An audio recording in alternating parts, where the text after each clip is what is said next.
personally wrote, what is bullying? Like, in my notebook. And I said, I've been bullied before, mostly in elementary. What bullying is to me is someone who is angry inside, possibly because they've been bullied or because their home life is bad and they are taking their anger out on me because I may look on their level or below them, which basically meant like weak or like I would take it. Yeah, or inferior to them. Yeah. Yeah. So right now, what would you do for the younger generation who's younger than yourself, since you are a teenager now, about to be 16 in a few weeks? What would you say to younger children who are in school, either elementary or middle school, being bullied right now? What would you say to them? I would say the people who are bullies, all bullies, are insecure. And I can't really speak on how to stop getting bullied, because sometimes telling your parents and teachers, like, it works, but it's not like always gonna work. But you definitely should. But so now, really quick, and I'm sorry to cut you off. So with you having a relationship with Yahuwah, you becoming more confident in yourself, what advice would you give? I would say pray for them, because you don't know why they're bullying you. You don't know what's going on at home, why they feel so angry to the point where they have to take it out on their classmates or peers. I'd say pray for them and let Yah deal with it. So now let me say this. Your great-grandmother, you didn't really get to know her very well. She passed away in 2017, but you did know her a little bit, right? So she would tell me, oh, you better beat the bully up, because if you beat the bully up, the rest of the kids are going to get the message. Do you agree with that? Do you think that that's something that you should do all the time or only in certain situations? Because, I mean, David took out a bully, you know. Goliath was a bully. David took him down. So what would you say? Fight the bully, pray for the bully, do a little bit of both? What would you say? No, I would say, okay, if the bully is getting physical with you, I think that you definitely should. It's self-defense. It is legal, and you won't get in trouble for it if it's self-defense. Now, if the bully is not getting physical, if it's just teasing and stuff, then definitely tell an adult or, like, you know, someone like power, like with power, with like authority, a teacher, right, or your mom or something, someone who will care. Do you think that there's ever an instance where a bully today can become a friend tomorrow?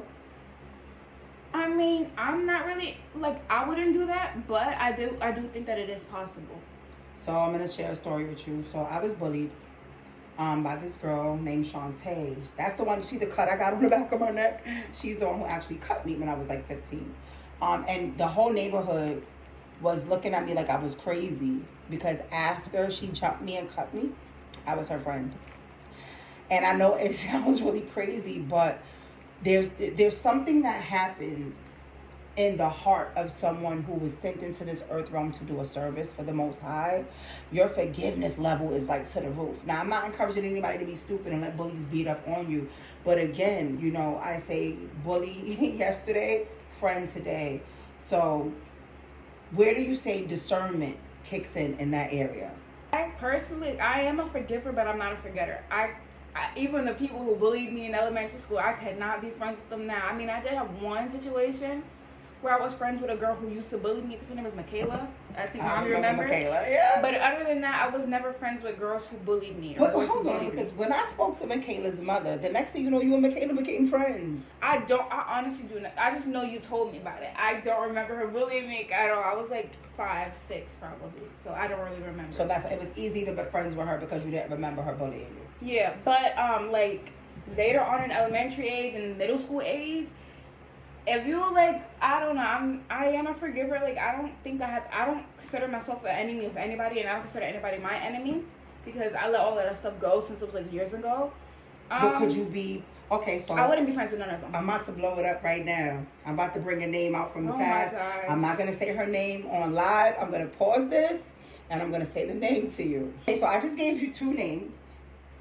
Could you imagine ever being friends with them? Hold on. With the principle that you said, bully children, bully because they're hurting at home. We know the situation of some of these girls, how neglected they were at home and this and that. And this was like elementary school. You're about to be 16. Do you ever think that you guys could be friends? Okay, well, honestly, the tall girl, I was friends with her after, but it wasn't like because she was bullying me. She was just like tease me. It wasn't like a. That's still bullying though. Yeah, but like it never really got as serious. But the other girl, she was also tall, so I don't know what to refer to her as. Light skin girl. I would never be friends with her. I still see her. I don't say hi to her, nothing. Like, no, I ain't let that go. Like, so I forgive her, but like, you said you would never communicate. You could never even say hi to her. Like, no, I'm saying like we don't have to communicate. I could hold the door for her in the elevator or the door, but like, I wouldn't be friends with her. No. Got you. So now this is gonna lead us to the book of Matthew. Let's open up the Bible. We're about to turn to Luke 36 and 34. Read it out loud, baby girl. Oh, my bad. Okay, so it's Luke chapter 6 and verses 32 to 34. All right, bring it out. Luke chapter 6, verse 32 to 34 in the ERV version states, "If you love only those who love you, should you get any special praise for doing that? No, even sinners love who love them. If you do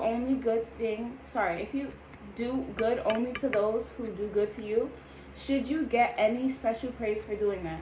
No, even sinners do that. If you lend things to people, always expecting to get something back, should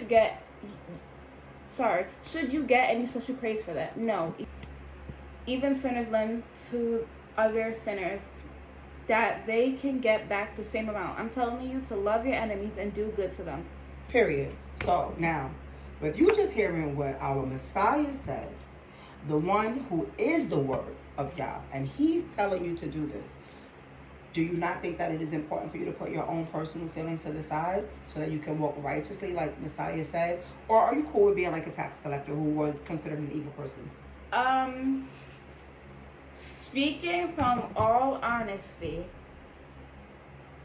I'm sorry, but I still wouldn't talk to her. Like, it's not like any animosity. It's not no rudeness. Like, if she says hi to me, I'm gonna say hi back. Obviously, I'm not gonna ignore her because I do hold the door for her when I see her and things like that.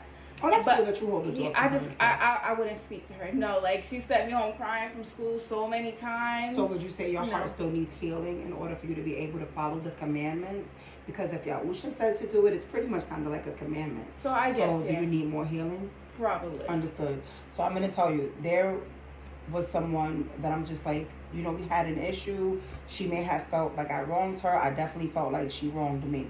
But when I see her on social media or on YouTube chats, because I'm a moderator especially, I speak to this person. She does not speak back to me. And sometimes I question her righteousness because of it. And I shouldn't. Because what I'm realizing is I must have hurt her. Or in her mind, she feels hurt. And she may need time to heal in order to, reciprocate the greeting. But I'm going to close this out with my final words, and then I'll let you have your final words because this is Torah Teen and Connect to the Spirit of the Truth segment. I will give her the time to heal, but I won't stop speaking to her. I'm really big on trying to do what I can do righteously. I can control who I speak to and who I don't speak to. I can control how I deal with the person who has hurt me, and I choose to take the high road and speak anyway. When I speak and I say greetings to you, and you say greetings back like that's it, I'm not about to be like, hey girl, how you doing? What's up? Let's go to the mall. No, because I'm not going to be phony. But I will greet you because you are still my sister. And Yahusha said if I don't, I'm just as evil as a tax collector. And of course, I'm paraphrasing. So your final words on this topic. My final words would be, no matter how bad it is at home, you don't never bring that to nobody else. You could talk about it to people, but you don't let your anger out on people, even if it's in your family, like a little sibling or someone vulnerable in your class, and do not bring that out to people. They do not deserve that. You go to a school counselor, even though they snitches, you go to a school counselor before you ever take your anger out on somebody, especially one of your peers. That's just not okay. That's my last word. Awesome. That's the word to the bully. Now, what would you say to the bullied? Final words? The bullied, I would say, remember that all these things, if they call you ugly, if they make fun of how you dress, how you look, remember that these things come from insecurities. They might even be jealous of you. They might be inspired by you.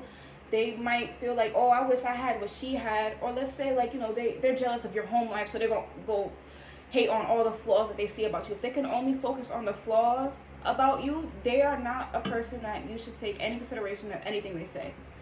What I'm going to say on that note is, Clock it. Yada Yahuwah.